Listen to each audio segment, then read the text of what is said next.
Good evening to all of you. Once again, we are back. Today is Wednesday, 23rd of June, 2021. The time in the United Kingdom is about 3 minutes past 7 o'clock. The time in the Gambia, most of the African countries, is about 3 past 6 o'clock, and Eastern time is about 3 past 2 o'clock. Once again, we are back. And greetings to our viewers all over the world in a fantastically, and once again welcome you to this fantastical episode of our show. We have great topic to cover today, a topic that most often we don't think about, we don't even think we need to learn about that, but is the key to this world, and most often we miss out because we think naturally these skills, how to manage it comes naturally, but it doesn't. You have to be aware. You have to learn about it. And today we have a lot of experience. People who are hugely experienced.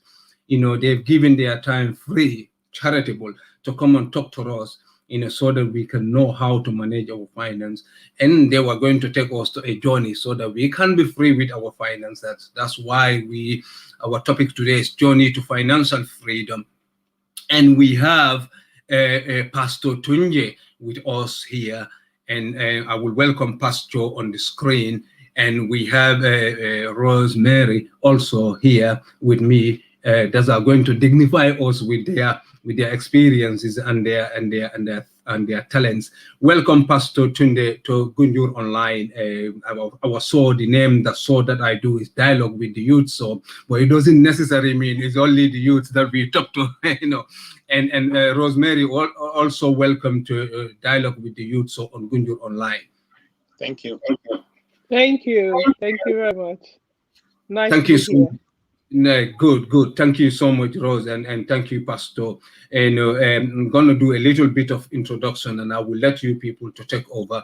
And if there's any question, as I said, I will interject, and we will ask those questions, especially from our viewers all over the world.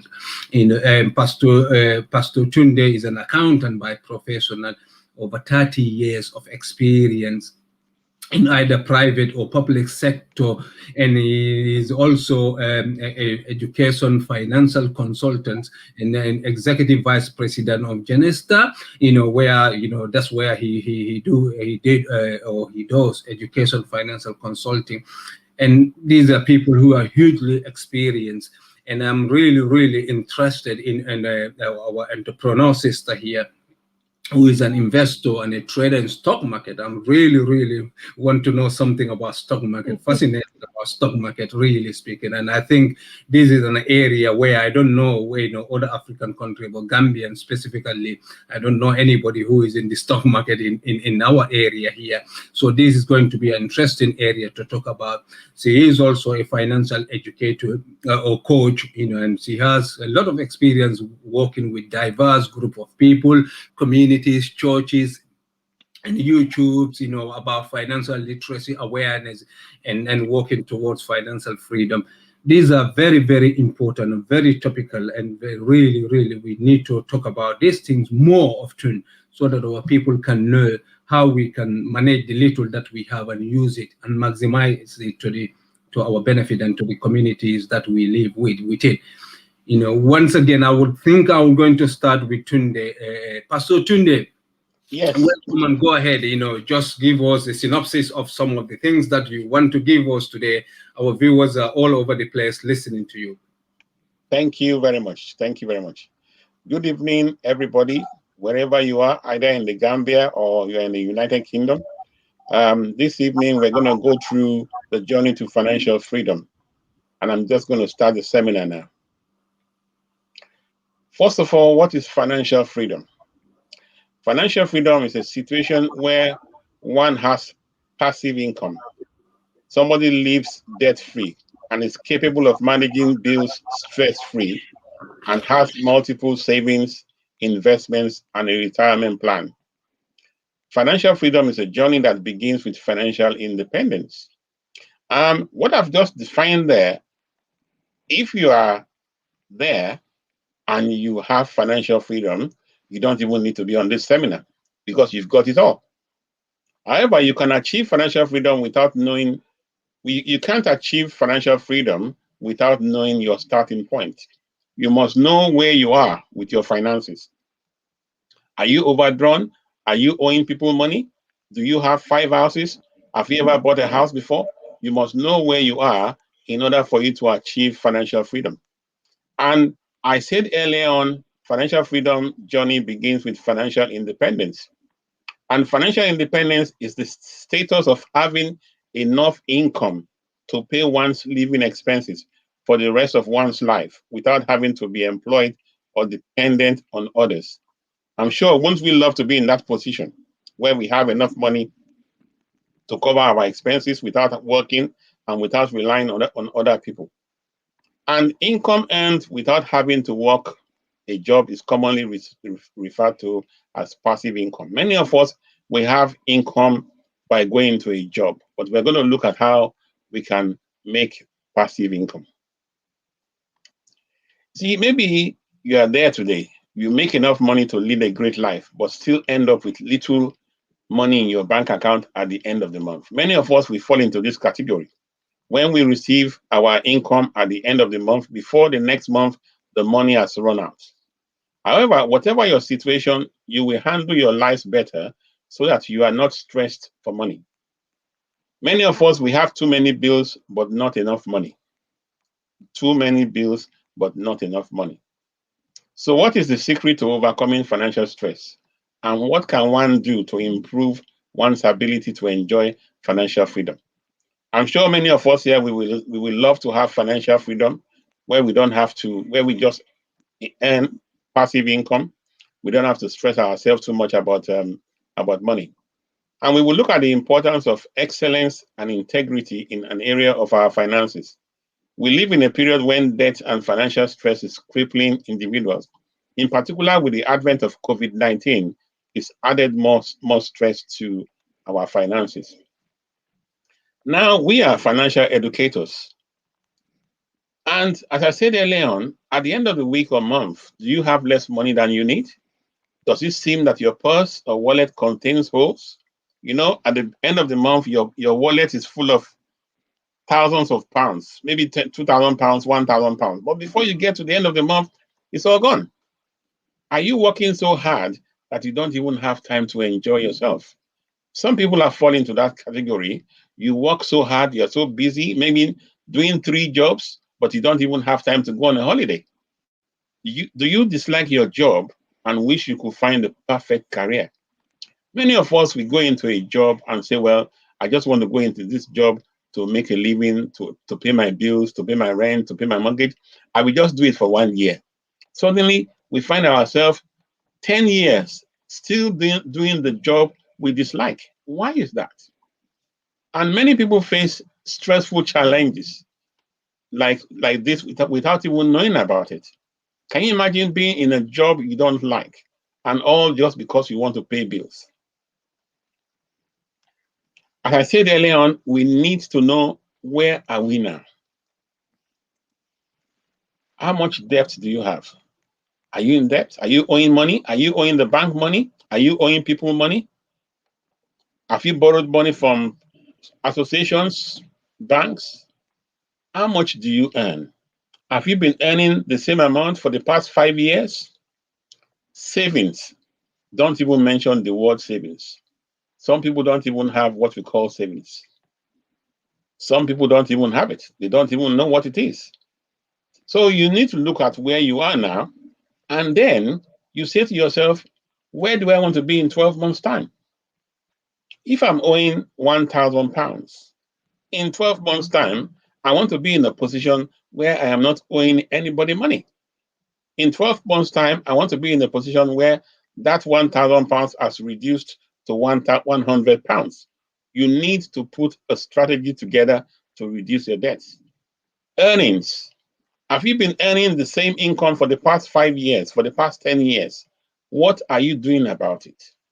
What opportunities are you looking to make sure you can increase your earnings? That is one area where we can help you. We can give you assistance on how you can earn additional income. Savings. Many of us, as I said, we don't have a savings account. If you are there, if you are listening to me today, if you have the opportunity to go and open a bank tomorrow, go and open a savings account. Just put £10 there. And if you are in the Gambia, put the equivalent of £10. And every month, make sure consistently you put £10 there. You are on a journey to multiplying your savings accounts. We did a statistics of 167-year-old, 167-year-olds. You might be young today, but you see, the thing is, if you don't work towards your retirement, if you don't work towards your old age, you are going to be in trouble. These 167-year-olds, just look at where they are. Only one came out wealthy, 4 financially independent, 41 still working, and 54 dead broke. If you could speak to me, which category would you like to be? I'm sure many of us will say we would like to be wealthy. Many of us will say we would like to be financially independent. But if you don't plan for the future, you're going to be surprised at age 67, you are still working or dead broke. And when you are age 67 and you are dead broke, what happens? You rely on family. You rely on children. You rely on nephews and aunts to help you out. You become a nuisance to people in the community. The fourth thing is you must have goals and dreams. Do you have goals and dreams? Sometimes those goals and dreams could seem so far away. You've been in this country for 10 years and you've been aspiring to buy a property, but it has not manifested. That is your goal. That is your dream, that I want to buy my own property. You have one property. You say to yourself, I want to become a landlord. I want to own multiple properties. That is your goal. That is your focus. And how will you feel if in 10 years' time, you still haven't achieved your goals? Now, what we do in our company is we will help you to achieve those goals within the next few years. We need to create the life we desire. You desire. There's a life we desire. We need to create that. Let us forget about COVID-19. I'm so excited that the Gambia is an holiday resort. People come from all over the world to come to the Gambia to come and enjoy themselves. But because of COVID-19, it affected the industry, the holiday industry. But when COVID-19 will come to an end. Have you ever been on a holiday? Is it your goal to take your family on a lovely holiday? You must have goals and dreams. You can't be working in life and don't have goals and dreams. And for you to have goals and dreams, you must set financial goals. And a financial goal, they are targets usually driven by specific future financial needs. What do I mean here? Let us say, for example, January comes and you are planning for the year. Maybe you and your family, you and your wife, you plan that in 3 years' time, we want to buy a property. That is a goal. And the 3 years is your target. So you now start work. There's something for you to be working towards. You now start working towards that. And some financial goals you might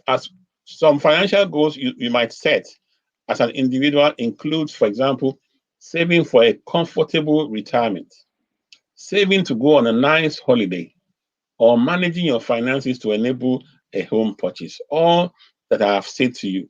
Today, if you are out there and you don't have a financial goal, you must leave here today and set one. You must have a goal, and your goal must have targets. We are nearly halfway into 2021. What is your plan for 2021? What is your financial goal? What do you want to achieve before the end of 2021? You still have 6 months to achieve it, 6 months plus to achieve it. And in order for you to achieve your goals, you must first set them. Setting goals is proven to be an essential factor in finding success. And this is something that applies to all aspects of life.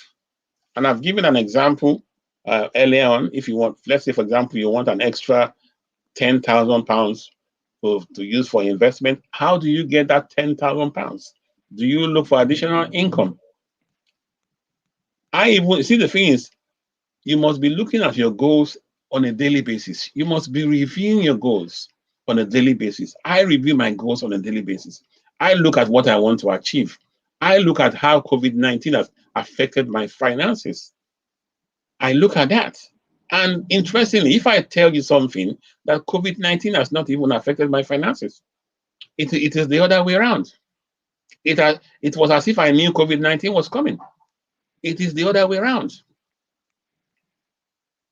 And your key financial goals, one very, very important, if you are in the United Kingdom, you must get your credit in check.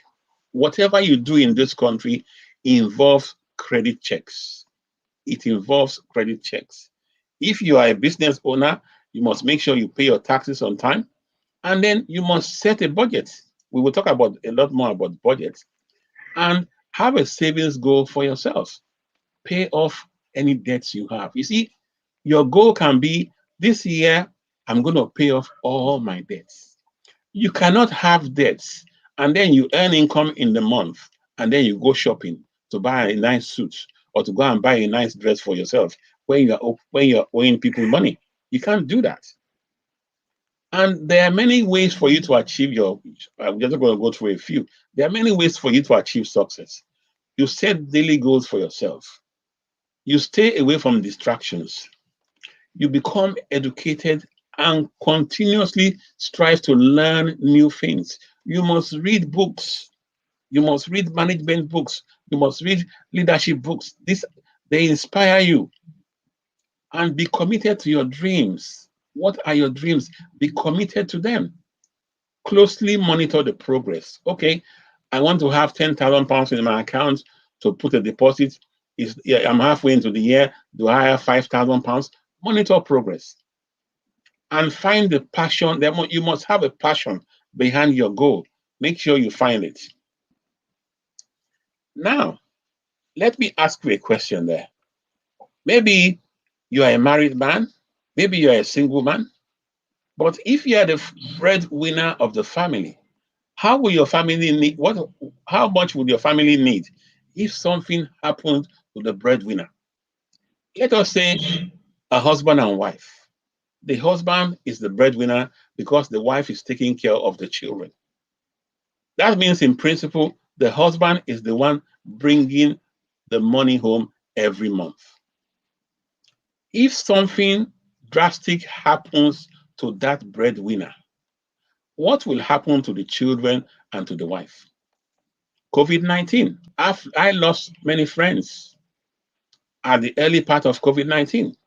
I lost many friends, and they had families.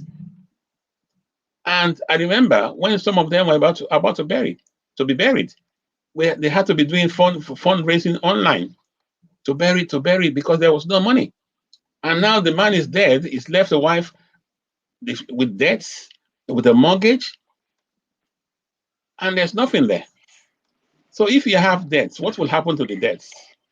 And what will the income that you earn, how is it going to be replaced?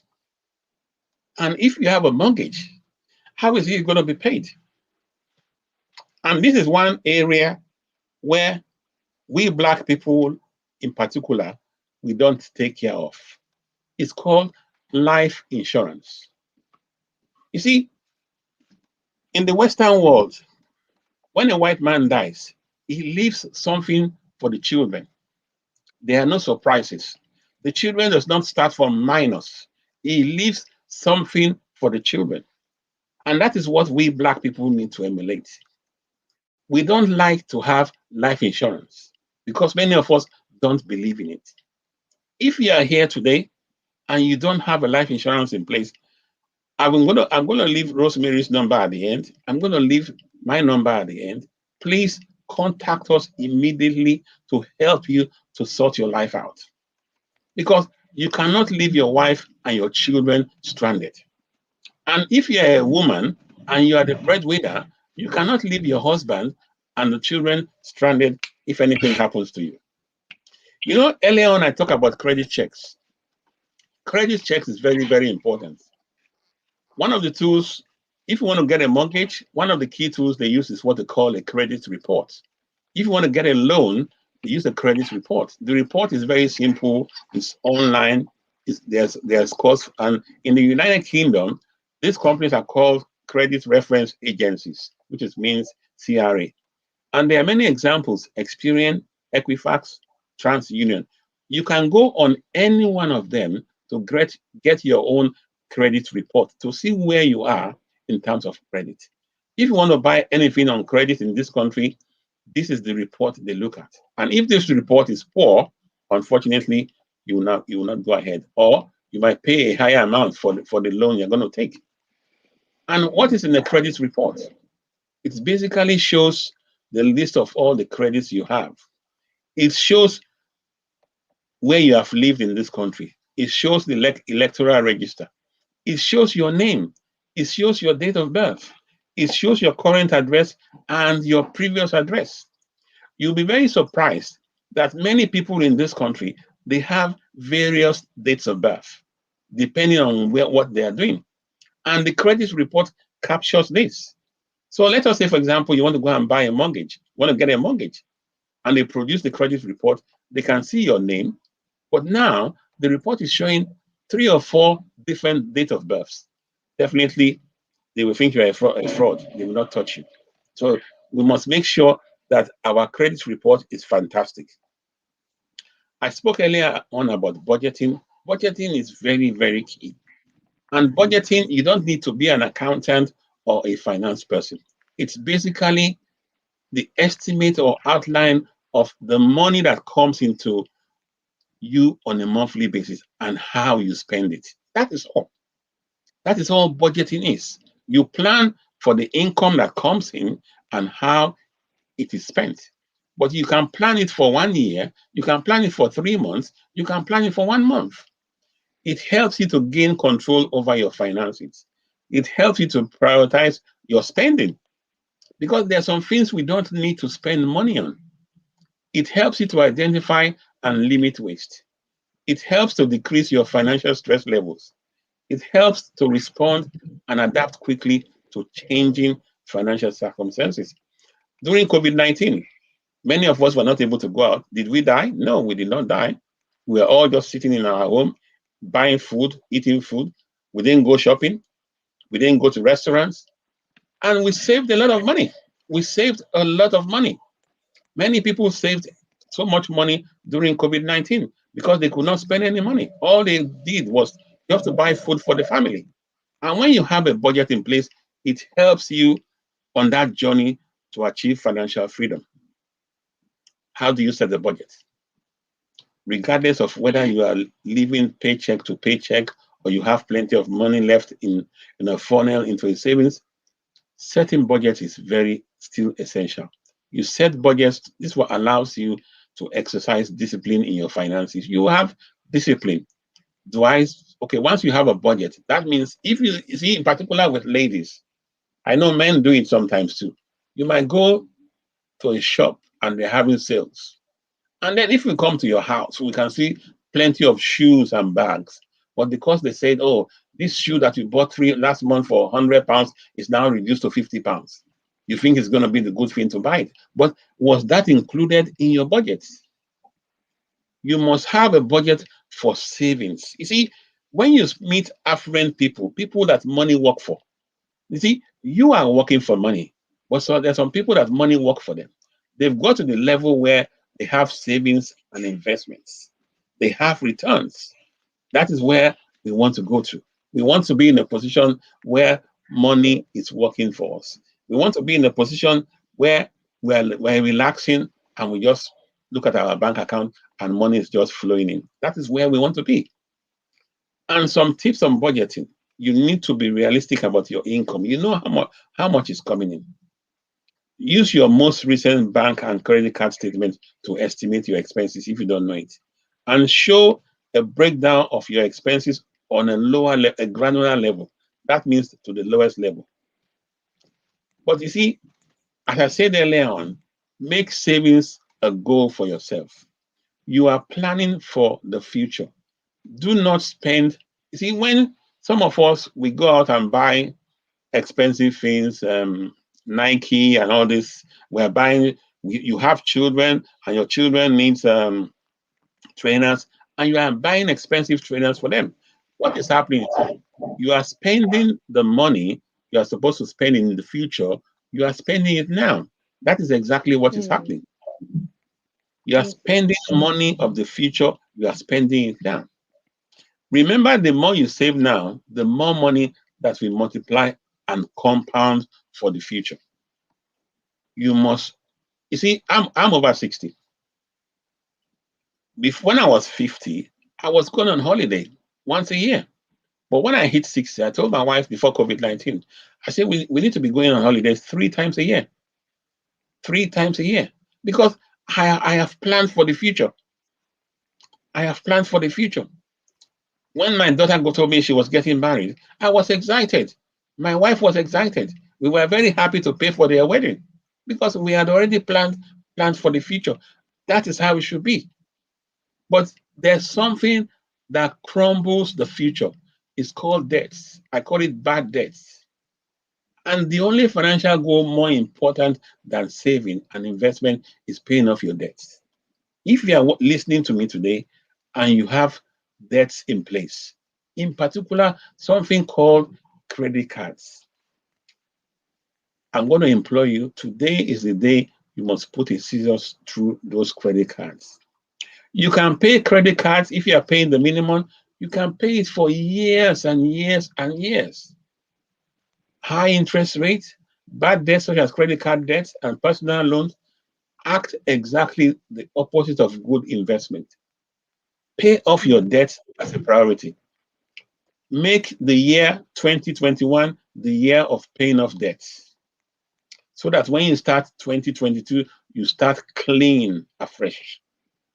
There's nothing that beats off paying off debts. And when you don't have debts, you have peace of mind. I remember when in our younger days, when my wife and I, we had so much credit card debts. It was those days where Gold, American Express, you go out as a young man, you are showing off, you open your purse, everybody will see the Gold, American Express. But who was deceiving who? I was deceiving myself. I was deceiving myself. When all those bills came, it was a killer. So you must pay off your debts and move forward. A financial house cannot continue if the debt program is shaky. And there are several strategies to help you to achieve your debt freedom. We have our phone number at the end. Please, if you're in this position, please call Rosemary or call myself. We will talk to you free of charge. Free of charge. We don't charge you for it. And many families get into debt with improper spending habits. The question is, do you need it or do you want it? That is the question. Do you need it or do you want it? And each family must decide where the balance is between spending today or saving for the long-term goals. You see, sometimes many of us, we want to be like the Joneses. We go and visit our neighbor who's next door. We go in there. They have a nice, very lovely set carpet. And in their living room, they have a fantastic leather settee. And by the time we get to them, idea, oh, we've got to buy the same settee as those people. We now go to the shops, we see that those settees is worth £3,000. We now buy and pay later. We now buy and pay later. You go to your neighbor's house, your neighbor is wearing a suit. You know clothes too. You can buy clothes on credit card. By the time on credit, yes. By the time you buy, by the time you're still, those clothes are worn out, you're still paying for them. What is the point? What is the point of that? What is the point of that? I'm sure we have heard of tax, but we have never heard of something called black tax. And when we put the word black in front of it, it's not very good news. In the Western world, when we pay tax, the government uses the tax to build our hospitals, for the roads. But this term called black tax is very common in Africa because we are not even aware of it. It refers to the financial support that Black professionals are expected to give their extended families. That means fewer opportunities to save for the future, to reach your goals. Because you see, many of us, we are in the Western world, but we spend so much of our money on extended families. There's nothing wrong with giving money to people back home, but you must plan it. I have come across, I'm a professional. I talk to people. I have come across people that spend 60% of their income goes to family back home. That is what you call black tax. That is the tax that does not allow us to move forward. I am not saying don't give money to extended families, but you must plan. It must be a plan. And the issue of black tax is it can make it extremely difficult to save compared with those who don't have a shoulder the financial responsibility of taking care of extended families, such as parents, siblings, grandparents, and grandchildren. The reason why it's called black tax is because it's not used for building roads. Yes, even the person you are spending money on, you don't even know what the person is spending the money on. So that is one area that we need to look at if we're in this Western world. Now let us look at income. We all know what income is. It's the flow of cash or cash equivalent received from work, if you are working, or salary, capital. If you have capital, you get interest, or if you have property. And income is money that an individual or business receives in exchange for providing a good for a good or service through capital investments. So that is what we call income. And we all know what income is. And I have split income into three key areas. Yes, what we call the active or the earned income. We've got portfolio income and we've got passive income. We will look at those three elements. The active income is basically the income you earn from working by putting in time and effort. And this type of income is generated through paid employment. This is the most common income that many of us earn. But you see, portfolio income, nothing beats it. You have a portfolio, and it generates investments for you. You get a higher return. You get what is called capital gain. And the activities of portfolio income are trading paper assets in stock market, in bonds, mutual funds, buying and selling of real estate or other assets as cars and machineries. There are some people in this country, they will buy a car here, they will go and sell it in Gambia, they will go and sell it in Ghana, they will go and sell it in Nigeria. That is portfolio income. You buy a car here for £500. When it gets back home, you make a profit of 1,500. That is portfolio income. Then you have passive income. I love the word passive. Passive income is income that requires minimal labor to earn and maintain. Can you imagine?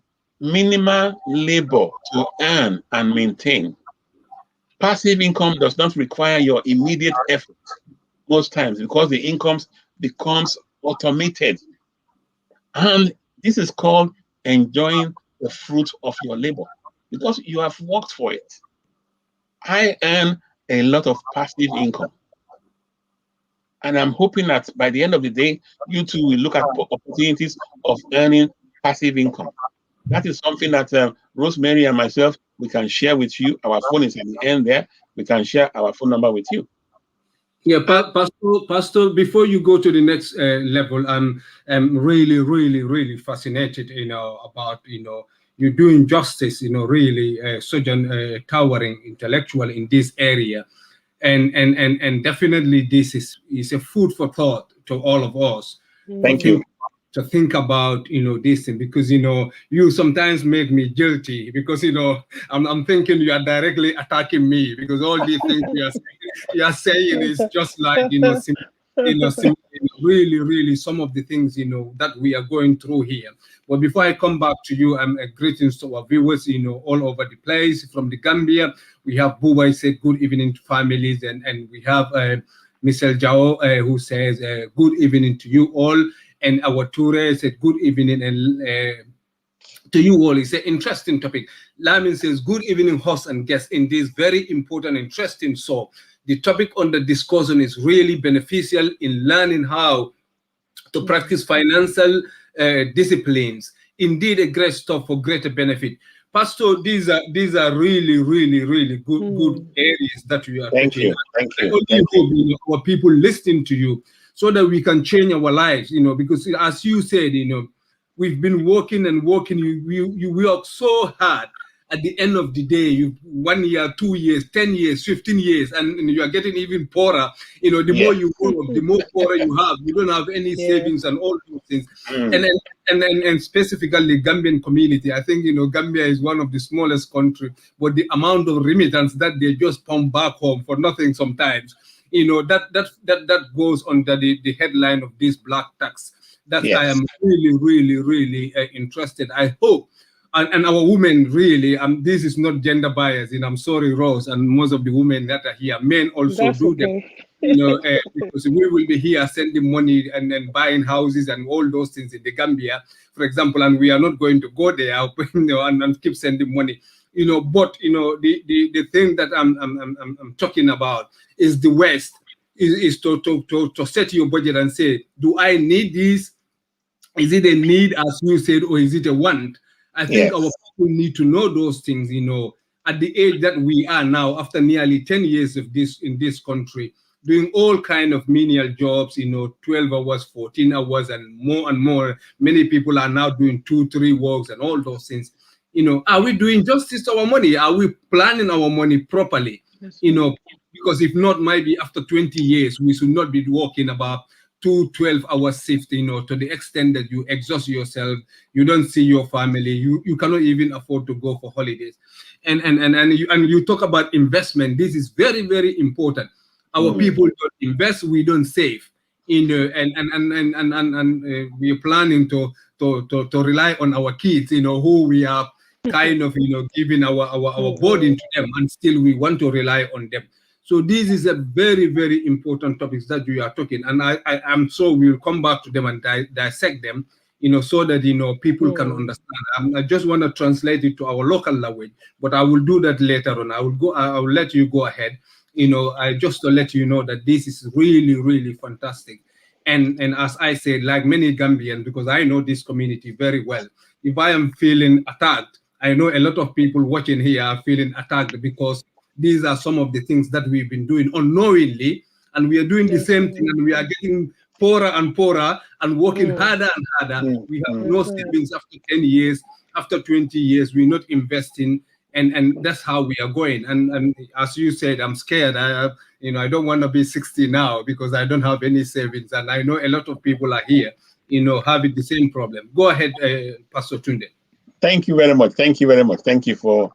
Now we've just talked about the 3 types of income, and to be honest with you, you can make a decision that you want these 3 types of income. It is a strategy. It is a plan. Currently, you are working for somebody, and you are saying to yourself, in 3 years' time, I don't want to work for anybody again. You can decide in the evening, I'm going to go to a carpentry school. I'm going to go to a plumbing school. I'm going to go and learn how to build. You can learn car maintenance. You can learn to become a painter. In the evenings, when you leave your work during winter in this country, many people need plumbers. You earn income, and before you know it, the income you're earning from that extra job is more than the income you're earning from your 9 to 5. And before you know it, you are employing people to help you. And that is how you start. You see, one thing that my brother just said is, in this country, Black people do not retire. Black people work until they die. They don't retire. There's no plan. They work until they die. Why is that? We need to change that. We need to build something for the future generation. We cannot die and put our children into debt. We cannot do that. And we have something called the concept of multiple streams of income. This can be likened to generating what I call oceanic wealth. You will never hear of an ocean ever drying. You can hear of a river drying, but never an ocean. Atlantic Ocean, Pacific Ocean. Why? Because the source of water is from rivers, streams, lakes, and ponds. If the lake dries up, the river is still there. So you must have multiple streams of income. You can't have one income. You cannot. In this country, in the Gambia, you cannot have one income. You must have multiple streams of income. When I look at myself, I have 5 multiple streams of income. If one dries out, the 5 cannot dry out at the same time. That is why I said to you, I did not suffer during COVID-19. And this is how you become financial independence. This is how you have financial freedom. Financial freedom doesn't come to knock on your door. You have to work for it. You need to have a plan. You need to have a plan. And you see, each one of us, we have a vision. I have a vision. You have a vision. But one thing I'm going to say to you is stop expecting your monthly pay to fund your vision, because your vision is far bigger than your paycheck. What does your paycheck do? What does it do? It pays the bills. It pays the rent. It pays the mortgage. It pays the electricity. If you are married, it pays food to put food on the table. But your vision is far, far bigger than the paycheck. And if you are alive and you don't have a vision, you are dead. You are dead. You don't have a vision. You see, Gambia is in Africa. I know many Africans in this country. They will go and build a house in the village. They will have 4 children in this country that were born in this country. They have never left this country before. And they don't intend to go back to the Gambia or go back to Nigeria. But these brothers will want to build a house in the village. Who is going to go and live in that house? And they don't have a house in United Kingdom, but they will spend so much money building a house back home. We need to look at our expenditure. This is the area where we can really deal with. We need to look at what is absolutely necessary.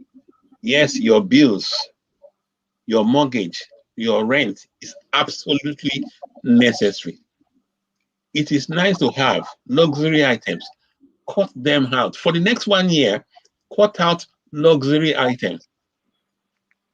Cut out luxury items. See, when I got my job, my first job in this country, they were selling 5 shirts for £10. I bought 10 shirts for £20. Every day I changed my shirt. I looked very smart. And the top bosses were asking me, Tunji, oh, where do you buy your shirt from? I would just laugh. Why? Because I always make sure I ironed my shirt and I always looked very smart. 10 shirts for £10. Forget about luxury items. And this is the time that you must sacrifice. There are some expenses that you need to sacrifice. You must cut. You must cut back. Cut back. During COVID-19, if you are somebody that loves to go to the restaurant or you love going to the pictures, during COVID-19, you didn't go. What happened? Nothing happened. Why can't you continue that? So you can save more money, because you need to make a lot of savings. You need to make a lot of savings. And you see, in this country, we have a prime minister who is responsible for the economy of this country. During COVID-19, who was the pressure on finances? It was on him. The responsibility of the economy of this country was on him. But your personal economy is your responsibility. I repeat, your personal economy is your responsibility. You must take ownership of your personal financial situation. Don't be in a situation where everybody in the street knows because you see, the thing is, if you are borrowing money from everybody in the street, that means they know your personal financial situation. Oh, it's coming. Please quickly close the door. It's coming to borrow £10. Close the door, please. Your personal economy. And each one of us, we have a personal economy. As our prime minister is responsible for this economy, we have a personal one. And we must build that economy. We must build it not only for yourself, but for the next generation and for the generation after. And that is why I say to you, when a white man dies in this country, he has already left things. For example, there's life insurance in place. There's no need to go and plead, beg money to bury. And when there's life insurance in place, that means the young person, the young child has money to start his life. So please, I will say something. It is a must that if you are watching me today, you must, if you don't have a life insurance in place, you must phone Rosemary or phone myself and let us help you. I've seen so many people that have died during COVID-19 and there was no life insurance in place. And they have just left widows with children who are begging, if they go to church or they go to the mosque, that is where they beg for money. And you must take ownership. I said, what? You must take ownership. You start by building, you start by being a sole trader, a small business. As you are working, you are doing this on the side. You run a business and make sure that when you are running a business, you separate your personal finances from your business. Do not mix the two together. Hmm. And if you are married, make sure you have a household budget. You see, there are some irresponsible men that they will drink the income of the family. They will drink it to pop. Nothing will be in the family because they have used the money in pubs and restaurants. That is irresponsible. And there's no point in investing if you still have debt. Your debt is your priority. It is your priority. This thing called JOB, a job. This is where you wake up in the morning, you get to work at 9 o'clock, you leave at 5 o'clock or 6 o'clock. At the end of the week or at the end of the month, they pay your salary into your bank account. But now let us look at COVID-19. Do you know how many people lost their jobs? Do you know how many people that we are relying on a job? And many of us, we've been relying on a job for 20 years. And we have forgotten that if that company goes down, we too will go down with it. That is why you need to start with having something on the side, something that can help you to generate income. And when you have a job, it is hard to increase your income. Tell me, which company is increasing income in these days? Tell me. You are trading your time for money. Your boss controls the time. Your time. If they say get to work at 9 o'clock, you must get to work at 9 o'clock. If you don't get to work at 9 o'clock consistently, you'll be sacked. And there's no job security. I have known thousands, as an accountant, I've known thousands of people that have lost their jobs. Thousands that have lost their jobs. And when you lose your job, you start using credit card to pay your mortgage. Can you believe that? That's true. If you are here today, I am flashing this on you. You need to take action. You need to take action. Don't just come and listen to me tonight, and there must be a turnaround. You need to take action. You go from an employee to become self-employed. And from self-employed, you move to become, you see, when you are an employee, you have a job. When you become self-employed, you own a job. You own a job. It's different. But when you have your own, when you become a business owner, as I said earlier on, you are a plumber part-time. When you start employing people, and it is enough for you to now leave your full-time job, you are a business owner. That means you own a system that works for you.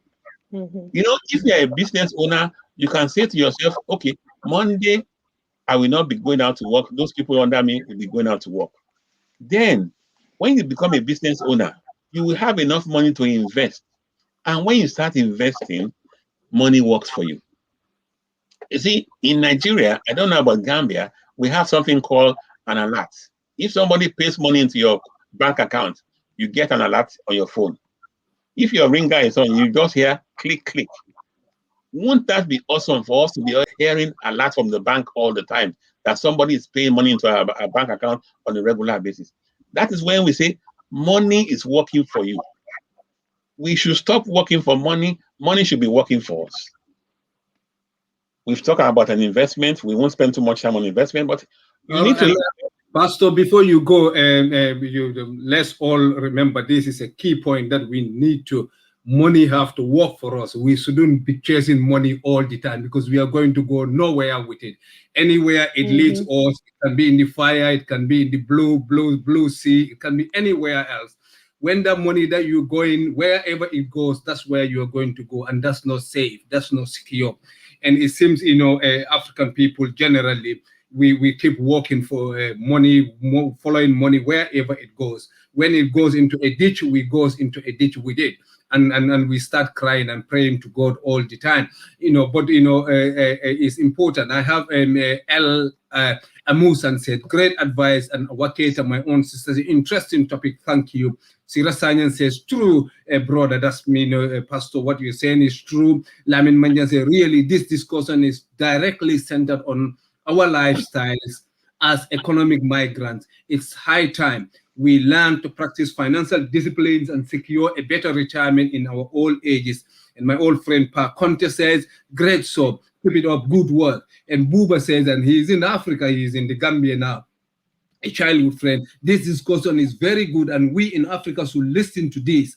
As the pastor says, those in Europe build good houses in the village, which they will not leave. We see that as success, and we don't know how those in Europe suffer to have that money, so there's a lot of pressure on us to keep sending money all the time, but at most of the time you will realize those whom you are sending money are even better. They are secure than you. You are here, no money, no savings. Those who are there think you have all this money because the moment they just flash their arms and you send the money, and they don't know you have only a fixed income, that is your salary that comes, at the end of the month. You pay your bills and all those things. You don't have anything left.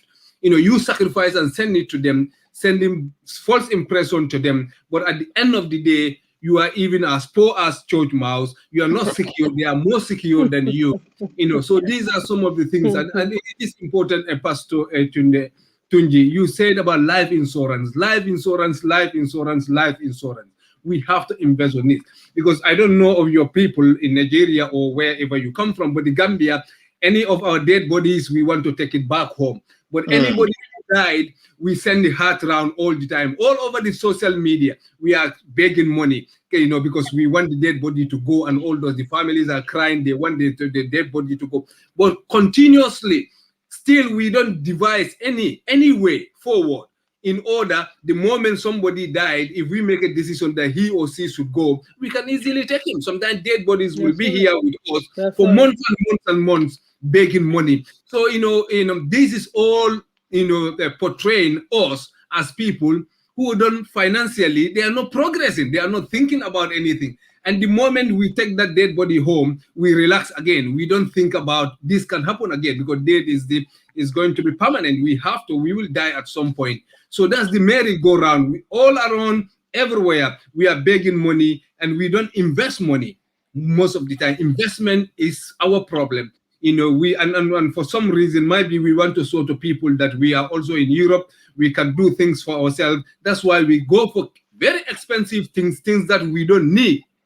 Most of the time we don't need, but most often, none of us has no permanent job, no savings, and this skill development is very good, since this is a dialogue with the youth. So our youths need to learn skills.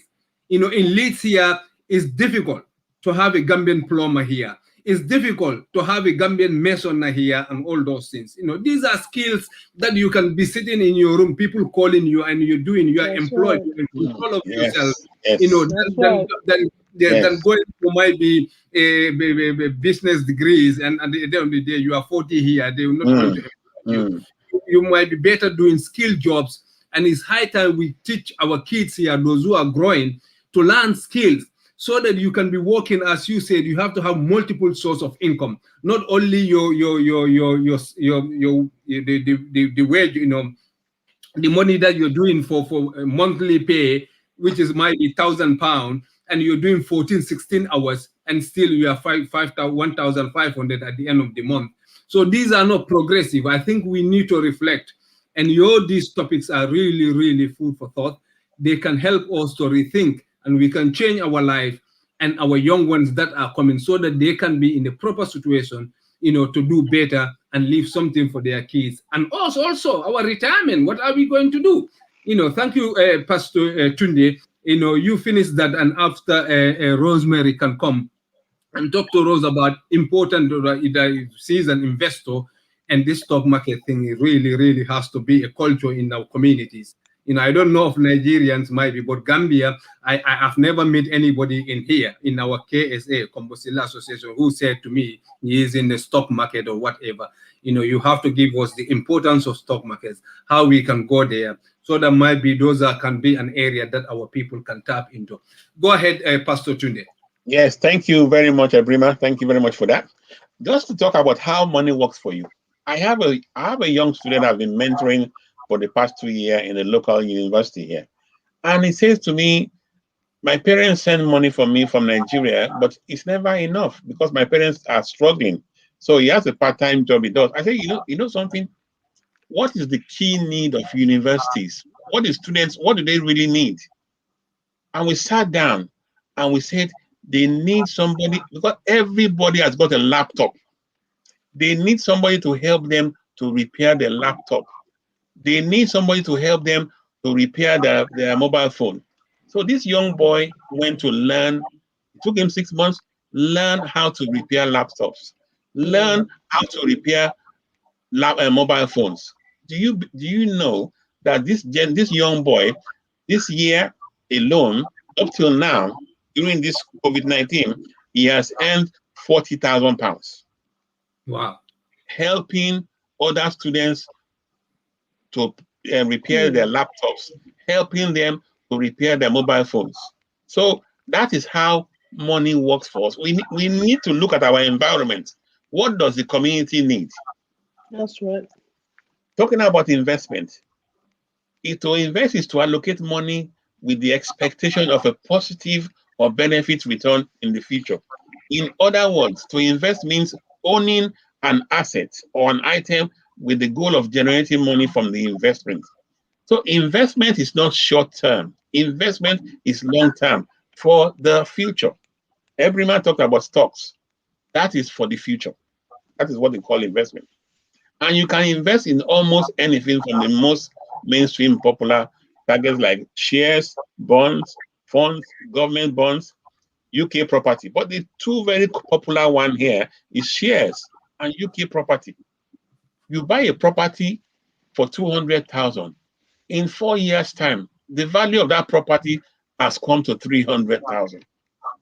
What an awesome investment that is. And always remember the 5 golden rules of investment. The greater return you want, the more risk you usually have to accept. Don't put your eggs in one basket. And if you are saving over a short time, it is wise not to take too much risk. Let us say, for example, you want to buy a house next year. Don't take too much risk. And always review your portfolio. Don't panic. Investments always go up and they go down. Do not panic. Do not panic. So my brothers and sisters, it is time. I've repeated this. Look at the wrist. Look at the big clock there. The big clock there is for you. The time is ticking away. It is time to start your own business. When you leave this place today, I want you to sit down and think, what can I do? What can I do? Don't worry about the money to do it, but just sit down and say to yourself, what can I do? When you start thinking, and it is at the back of your mind that what can you do, you'll be very surprised. Many things will come up. And we live in a world where you learn so many things on the internet. Some courses are even free. Some courses are even free. And look at this. If you don't build your own business, someone will employ you to build theirs for them. Do you want to be in that position where you're helping somebody to build their business, but you're not building yours? And now, in this United Kingdom, you can earn extra income. You can earn 500 to 1,000 pounds extra a month, like Rosemary and I will do. And if you are interested in an opportunity like this, please listen to what Richard Branson says here. He says, if someone offers you an amazing opportunity and you are not sure you can do it, say yes. Then learn how to do it later. That is the key. That is the key. If you want to start earning an extra 500 to 1,000 pounds a month, and that can grow, please, very important. Maybe you can take a picture of this screen.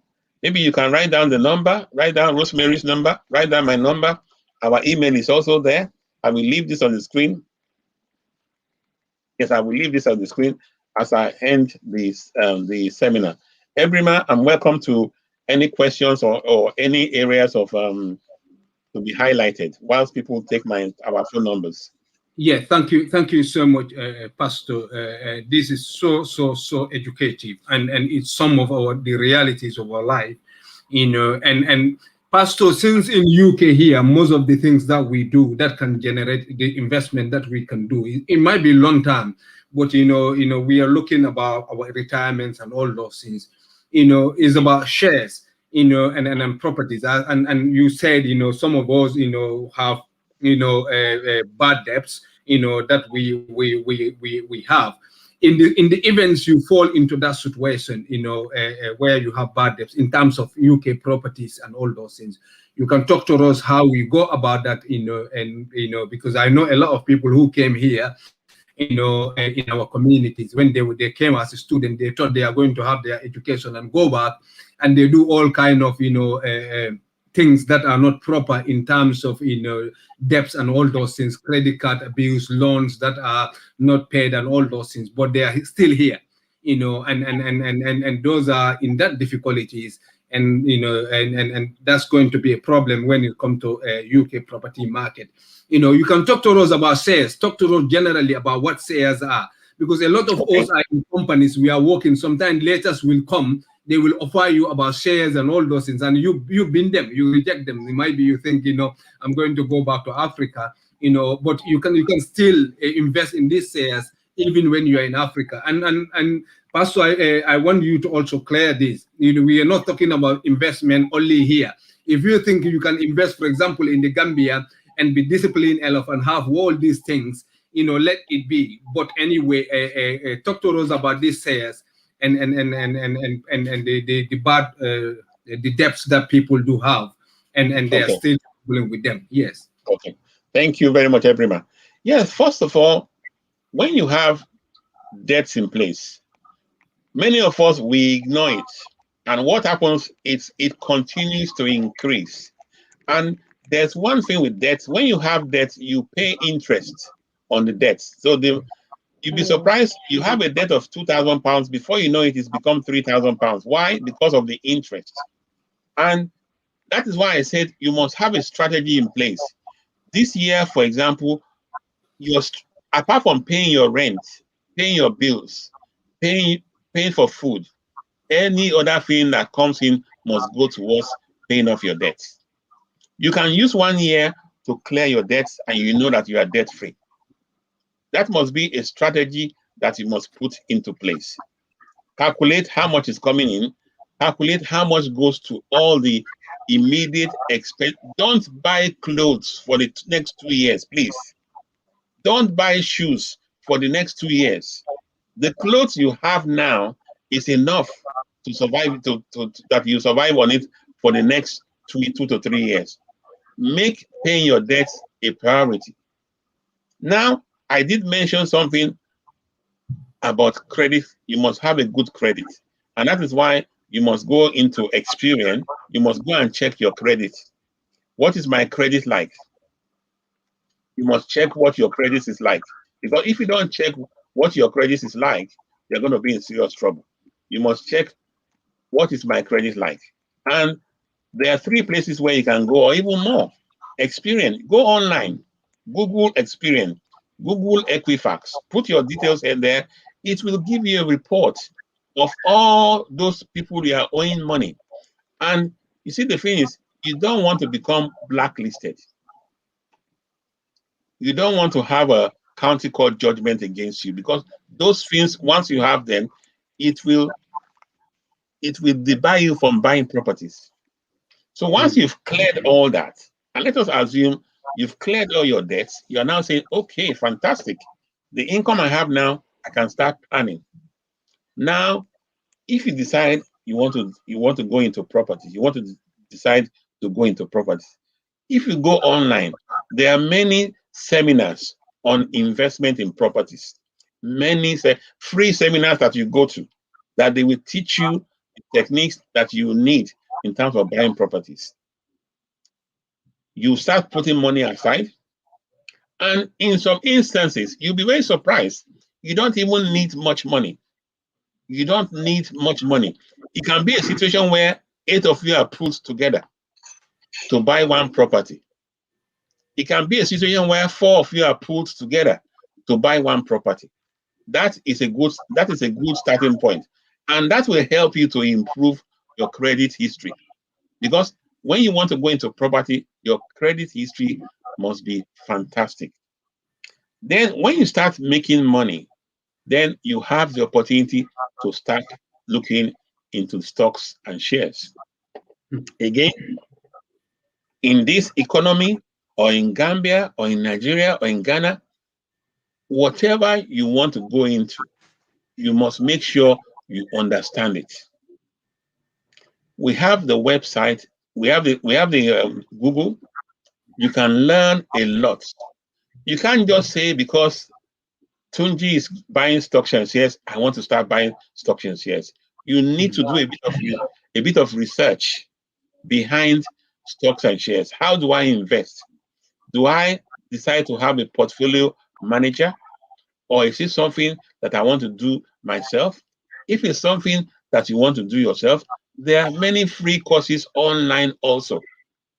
And to be honest with you, I know many people that dabble into stocks and shares, and they make money. They learn when to buy. They learn. You see, the thing is, when you are into stocks and shares, you must understand the world economy. Let me give you an example now. In Africa, many countries in Africa have oil. Nigeria is an example. In the 70s, oil was so popular. We were making so much money from oil. But look at it now. In the whole world now, there are many cars now, they don't use oil. They use electrics. Those kind of companies, if you invest in them, they are the future. If you invest in technology companies, those are the future. But you cannot be investing in stocks and shares and be watching films on daily, night and day. You must be watching what is happening in the economy. You must know when to buy. You must know when to sell. That is the brief I have on the stocks and shares. Yes, thank you so much, Pastor Tunde. I think this is so clear to us. You know, I'm just urging, pleading to our viewers to share the program, because this is so important. I think, you know, we are going to come here occasionally to talk about this so that we can refocus, because a lot of us, after being here years and years, you know, the black tax syndrome, we get into it, and we just, you know, cannot satisfy, you know, the hole that is in the Africa where we keep paying. I'm not saying we should not help our people, but really, I think we should strategize things so that we can invest, so that we and them can all be beneficial in future, you know, than to just send the money for people to just consume and party on it when we know that we are all struggling here. So that's why it is important to set our goals, you know, and get targets, you know, and stop waste, you know, the waste bit. I think, you know, I don't know your community, but our community, there's a lot of waste, you know, that's going on, you know, you know, there are a lot of things that we don't, it's not something that we need, you know, it's just that we want, you know, but it's not our need. We need to cut those fats, you know, so that the little that we have, and be entrepreneurial, you know, to start investing, not only to look for working for other people all the time. When this company collapse and all those things, you go and search for another company and all those things. You cannot keep going on like that. You know, thank you so much, Pastor. Rose, I have to come back to you, and you can explain That's yourself fine. to our viewers, and they so that they can also benefit from your experience and some of the financial education, the coaching you do to other communities, so that this community also can benefit from this, and more people are going to watch this because it's all over the place, and they're going to say and say, you know. So it is important we hear from you, so that we can benefit from your experience and all your entrepreneurial skills. I think that is very, very key here. Entrepreneurs, we need to start business ourselves, not only for looking for all kind of menial jobs, employment, employ, be employed, be employed, be employed. You know, that's just not good. People just employ us, make money, the company collapse, and you start all over again. It cannot go on like that. Go ahead, Rose. Thank you very much. Thank you, Pastor Tunji. You did a fantastic job in Thank you. explaining the journey to financial freedom. There's one aspect that I just wanted to key in, which is emergency funds, because it's part of financial freedom as well. And every home needs to have an emergency fund. Every person needs to have an emergency fund. Why do I say that? So that you don't get yourself more into debt. I will give myself as an example. 2 weeks or 3 weeks ago, my chest freezer just packed up, just started defrosted. And so I had an emergency fund. How do you create an emergency fund? You take 10% out of your salary every month, you put it aside in a place that is accessible, not readily accessible, but accessible, so that when you have an emergency, and that's why it's called an emergency fund, when you have an emergency, maybe the car breaks down, or your boiler breaks down, or your chest freezer like mine break down, or something happens and you have to travel back home because it's an emergency, then that's when you dip your hands into your emergency funds. Or you lose a job, and we normally say a minimum of 3 months expenses, because that stops you from spending on your credit card. Because if you lose your job and you do not have an emergency fund, what do? You start using your credit card to pay the bills, which Pastor Tunji mentioned that some people use their credit card. But if you have the emergency fund in place, it stops you from going into debt. It also stops you, it gets you to actually pay for your expenses. Say you lose a job, your expenses are covered, for the 3 months or for the 6 months. But in total, at least you have a fund in place. And once you use it, you top it back up. And that's for the rainy days. Those are for the days that, you are stuck. For me, I just paid for my chest freezer, and that's it, because I had an emergency fund in place. And that is important for every home. And doing your hair, having your nails done, a sale or a December sale is not an emergency fund for the ladies. It is not when you should put your hands in your emergency funds. It is for emergencies.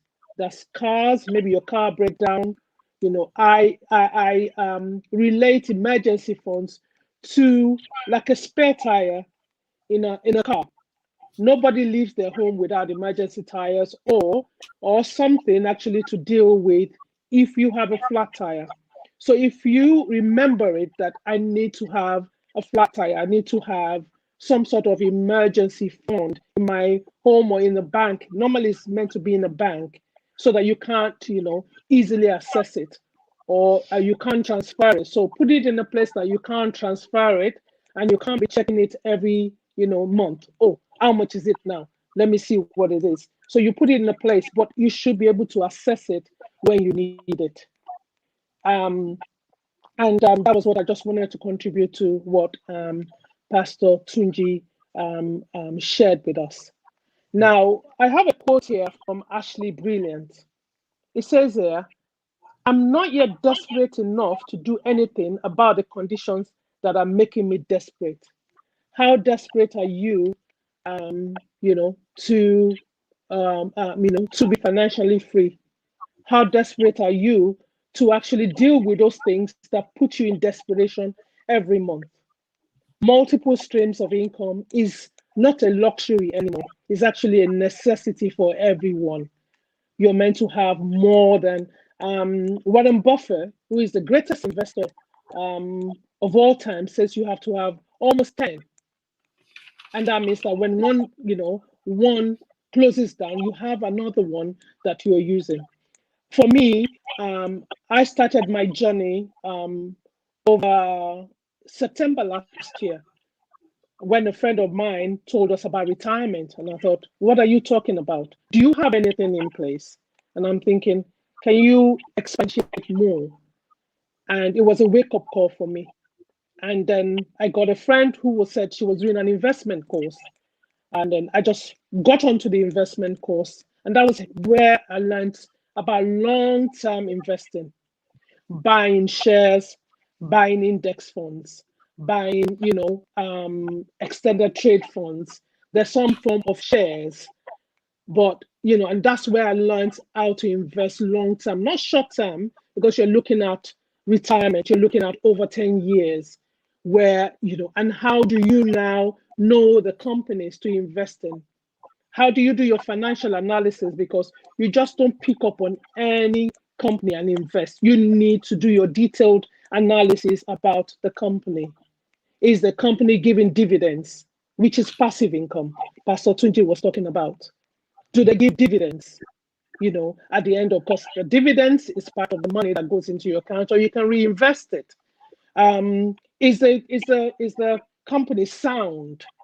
What are the reports for the past 3 or 5 years? For the past 3 months, what are the what is it called? What are the graphs telling you about the company?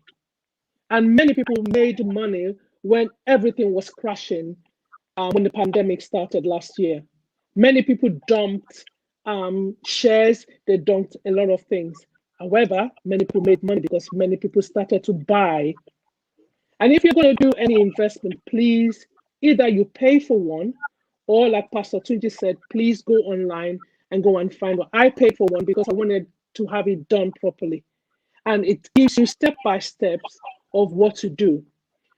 However, I'm going to backtrack a little bit when Pastor Tunji said mindset. I think most of us need to think about our mindset. Mindset is crippling a lot of people. The moment they talk to you about something, the word, I cannot do it. It's not possible. It's not been done before. If you cannot deal with your mindset, you're not going nowhere. Mm-hmm. You have to be able to sit down and think, where am I at? I've been doing this for years and haven't got a result. So what do I want to do to step forward? And the moment you can deal with your mindset, I tell you, you will succeed in anything that you want to lay your hands on. We've been programmed. One of my tutors said, fear is not learned. The only two things that children are born with is the fear of falling. And I think the second one he said was the fear of falling and the fear of noise.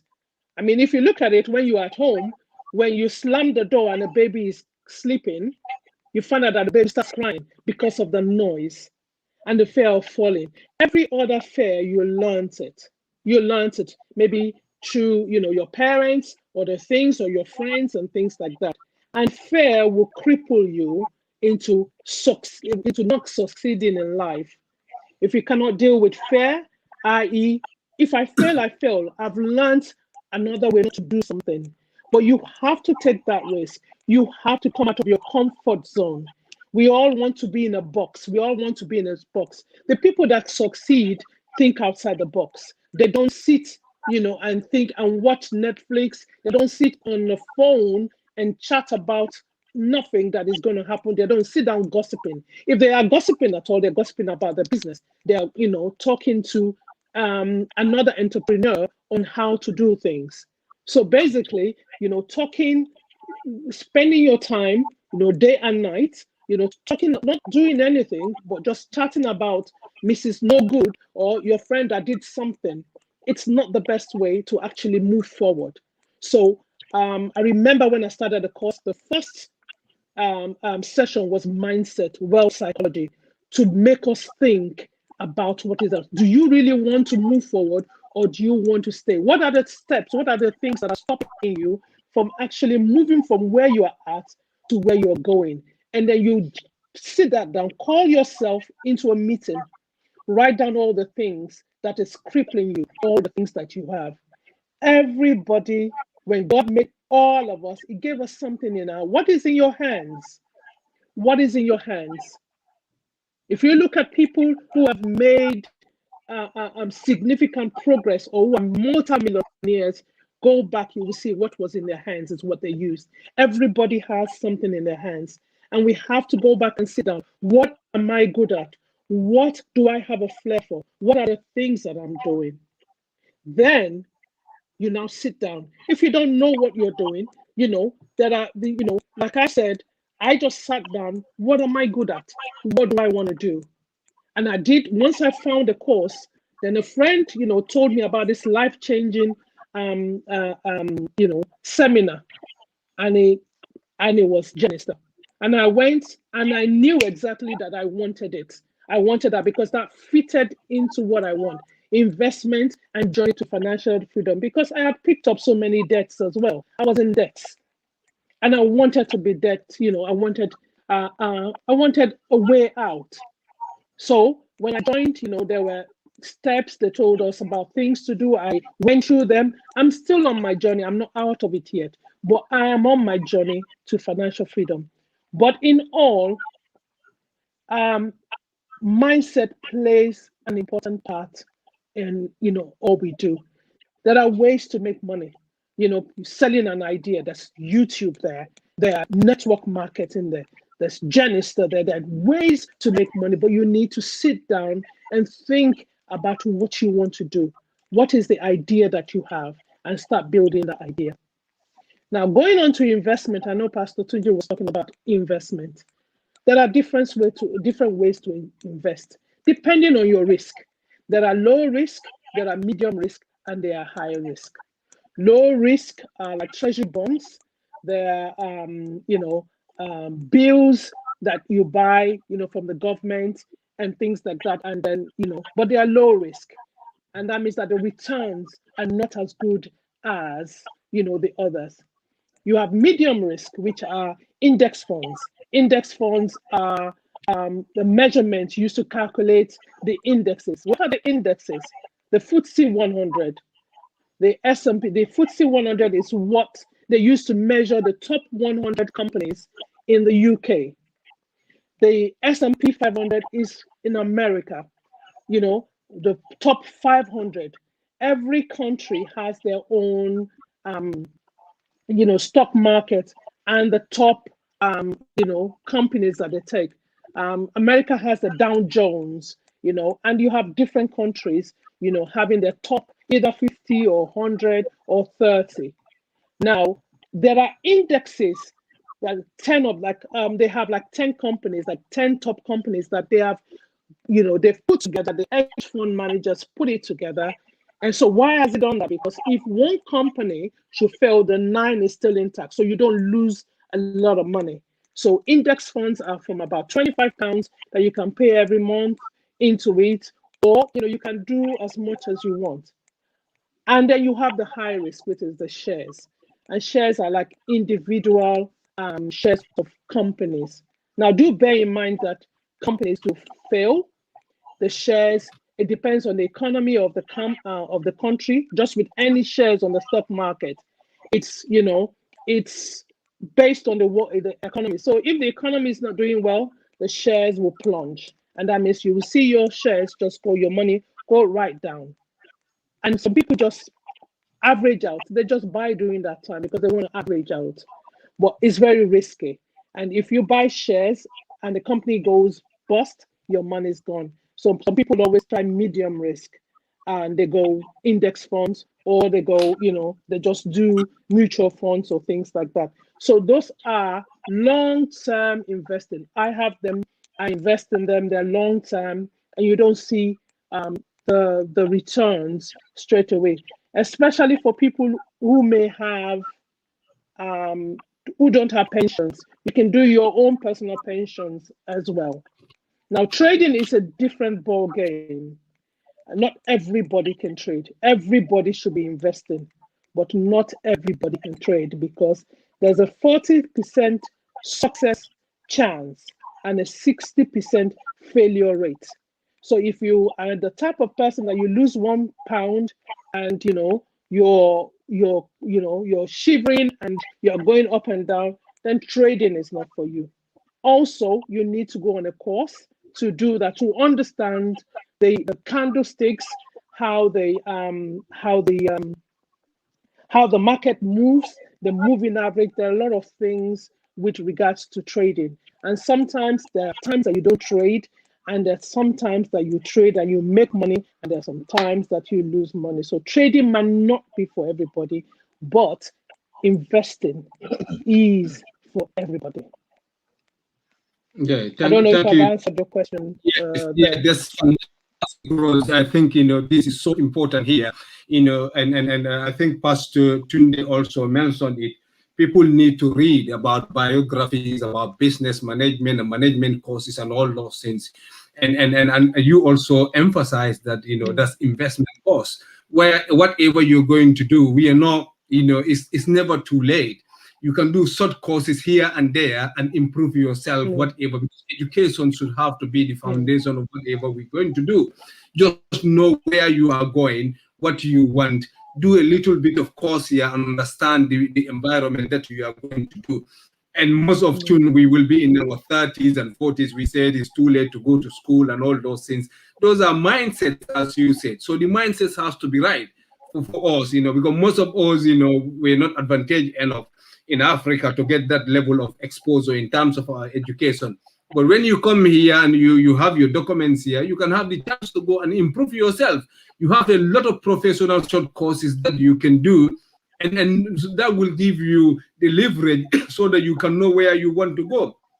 Because you have to do investment course to know, the area that you are operating. And then Pastor is in a chartered accountant, is an MBA, and all those experience. So these are so important for us. And and the mindset bit, I'm so interested in that, because I think the mindset is setting us, back a lot here, because we don't believe in ourselves. We are feared. We are very fearful people, to get into, to do new things and all those things. These are, they're not easy, but we need to get out of our comfort zones, and the classical condition in psychology, how you can free yourself with all those kind of fears and all those things, and invest so that we can have a better life. The way we are going is not the right way to go, because you cannot be here 20 years down the road, you are going backward financially. You don't have anything to show off.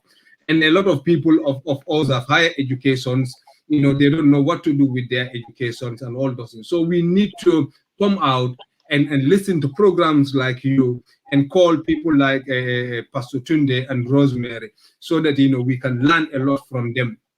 And also, I see, I don't know, Pastor or Rose, here we have people who will put money together, especially our female, they work hard, and they waste a lot of money, Gambian women, a lot. They work hard, they can get a lot of money, but they don't know what to do with their money, and they waste it. Most of the time, they waste a lot, and they could have been the backbone of the financial foundation of our communities, because they will put monies together in the form of asusu. I don't know whether you will do it. At the end of the month or at the end of the year, you will have people getting nearly 20,000 in bulk in one day. But within next year, there's no money left in that 20,000. So because I see that happening, they take the family money, family income, and invest it into asusu. But the moment they get the money just evaporated. They can also, and they have to start everything next year again. And that's a lot of money for somebody to get for a year, because you are at home, you working, you have all this money, and even 5,000 a year bulk one day going into your account, and next 6 months nobody sees that 5,000. Those are things that, I think it still goes back to the fact that there is no planning. Yes. There is no vision.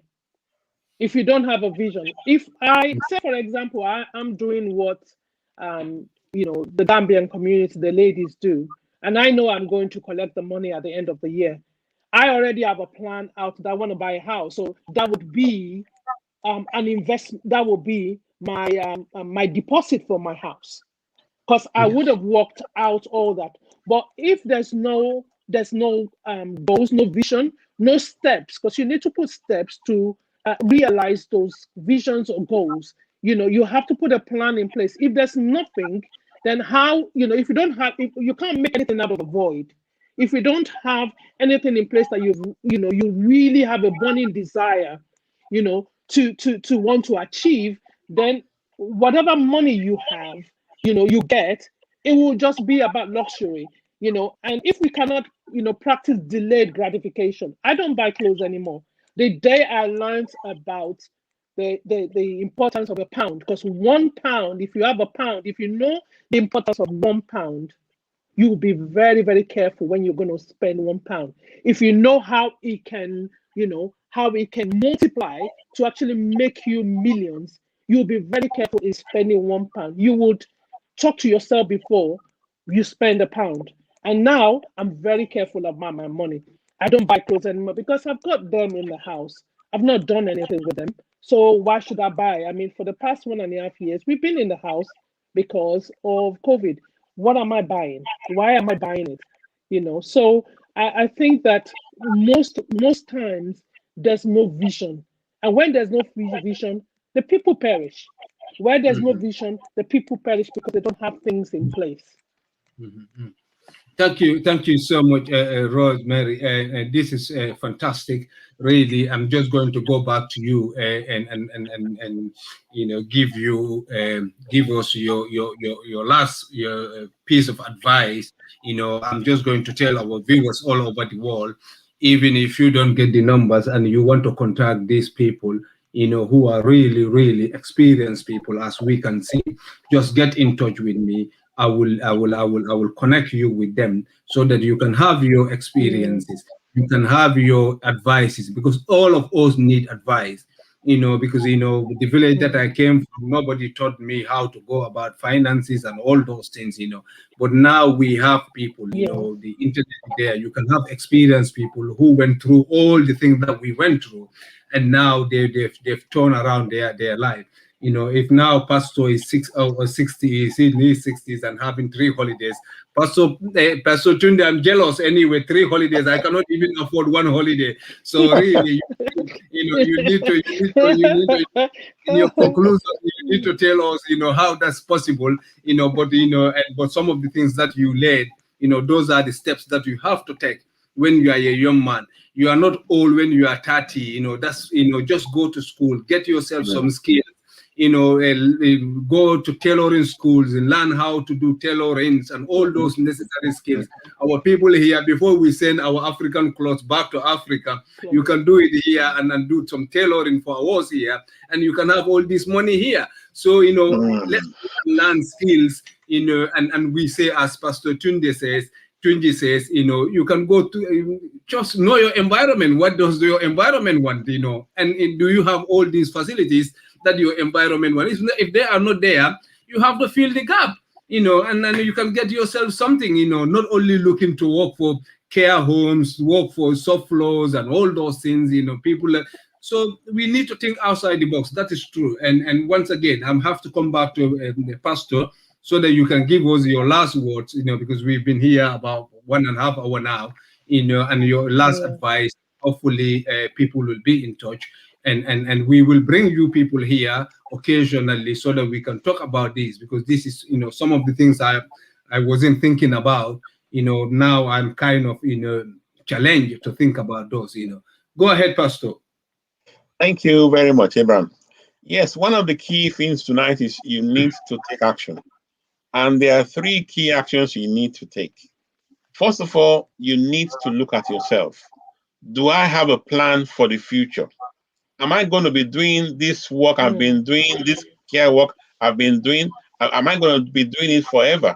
Because the older you get, the more difficult it becomes for you to move around. So first of all, do you have a life insurance in place to protect your family? That is the number one question. If you don't have one in place, please contact us and we will help you to do that one. Rosemary talked about having an emergency fund. It's very critical that you must have an emergency fund in place. And finally, if you are in the United Kingdom and you are looking for opportunities to generate additional income, that is something that you can talk to us about. And we can see how we can help you to achieve that.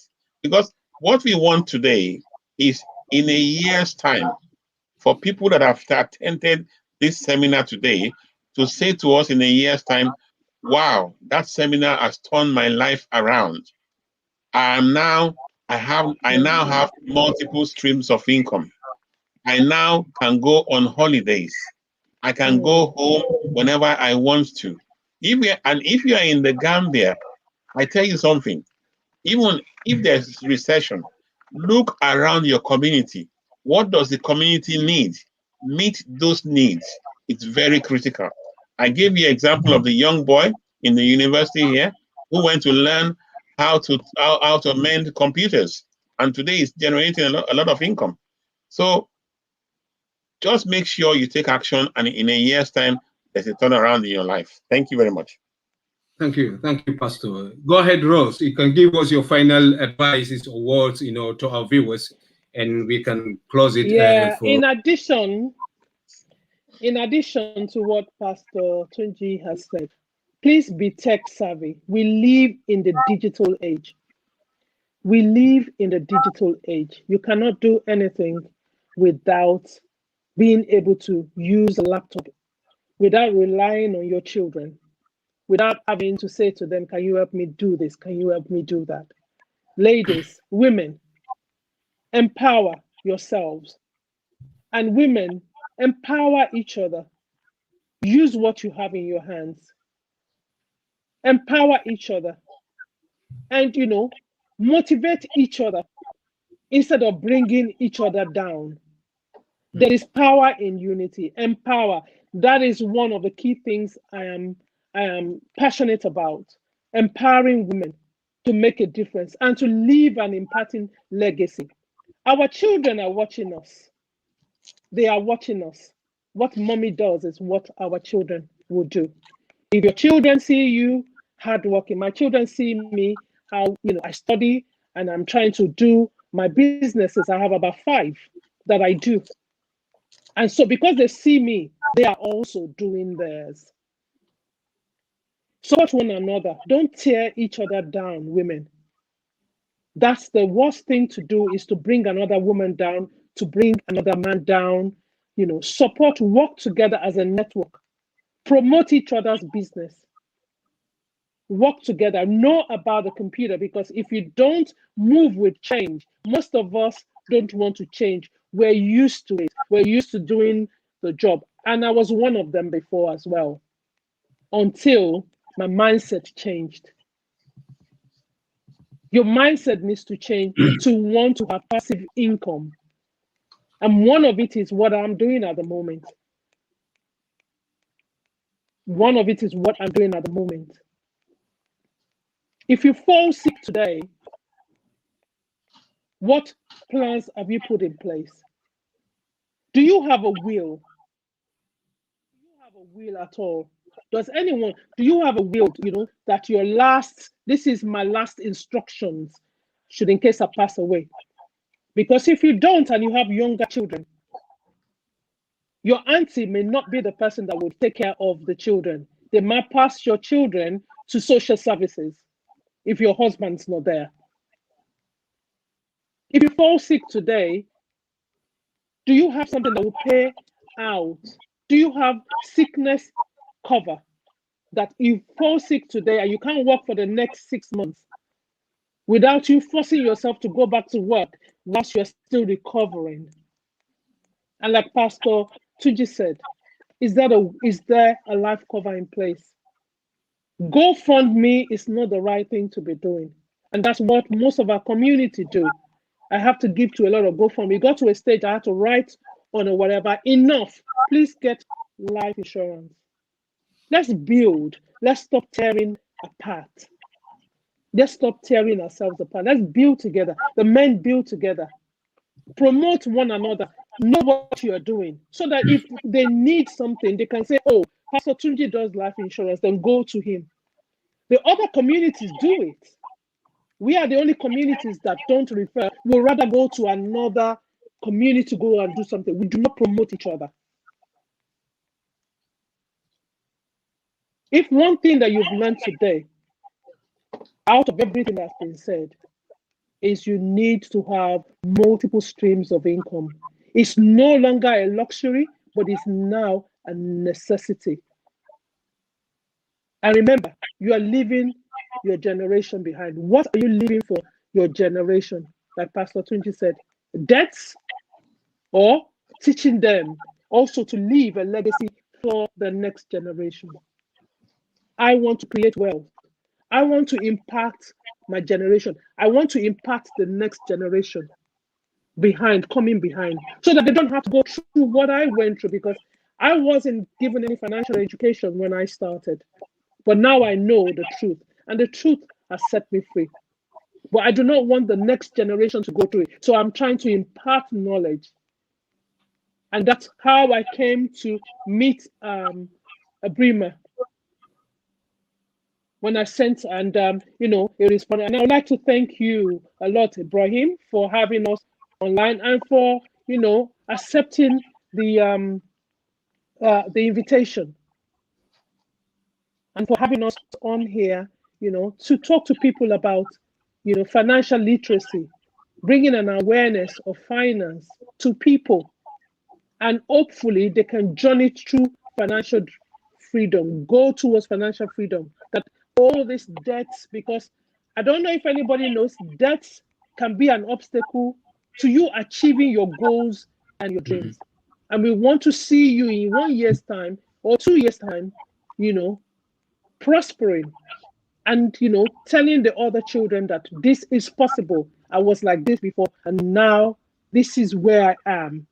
And I took that bold step when I came to a workshop where they spoke about financial awareness. Thank you very much. Thank you so much, Rose. Really, really positive energy, genuine concern for our communities. Let's also not bring each other down. Let's invest within our own communities. Other communities are doing, the Indians here are doing, our people will leave our own people there and go to Indian shops and buy the same thing. Gambian shops, are here. They're not going to buy it from their own people. We don't buy from each other. We don't support each other. The mosque, organized by other people here, are making money for their communities. We are only going to those mosques and donate them money, and they use those money to give it to their people for investment, for mortgages and all those things. And we still keep going there. The community is here. If we say let's pay £5 a month, people refuse, but they are going to pay money to other places that are not interested, that are not. When we do group investment and support each other, even our small Gambian community, we will see the impact that we can do within a year. Then bringing the crab and the crab theory, where if I cannot go, you will not go, pulling each other down. Instead, we see in the Asians here, the shops are so close to each other and still they are supporting each other. When you go to one shop, there's nothing there, they will tell you don't go. They will call somebody else to come and pick you so that you can invest. The money stays in their community. Please, Rose, this conclusion is so important, really speaking. And we are humbled, really. And for you people to come and dignify us with your presence here, to share your experience and your expertise with us. And anytime you want to come to this platform, because we are going to learn and you are going to learn, so that we can have a community where we can go, we can take off from where we are we cannot be like this. And our young people, also comes, the poverty that we went through. They even go deeper because we give them our burden, thinking that, they are going to take care of us when we are 70 years old and all those things. Those should not be the mindset. So thank you so much, for coming to this platform and share your experience for free, because you call us, to come and give us your advice free, and they want free advice to give it to you. That's one of the best reward one can give, if you are either a Christian, a Muslim, or a Jew. Thank you so much once again. And if we learn anything, we have to act now, action, and cut out the fads that we are doing, the waste that we are doing, and come together as a united front and support each other within that community. Thank you so much, Pastor. Thank you, Rose. Thank you. Thank you very much. Thank you very much. Thank you. Online, and say thank you to our boss and technician Lamin Jammeh, and all our viewers all over the world, from the Gambia and other places, America, Europe, Africa, Asia. Thank you so much once again, brothers and sisters.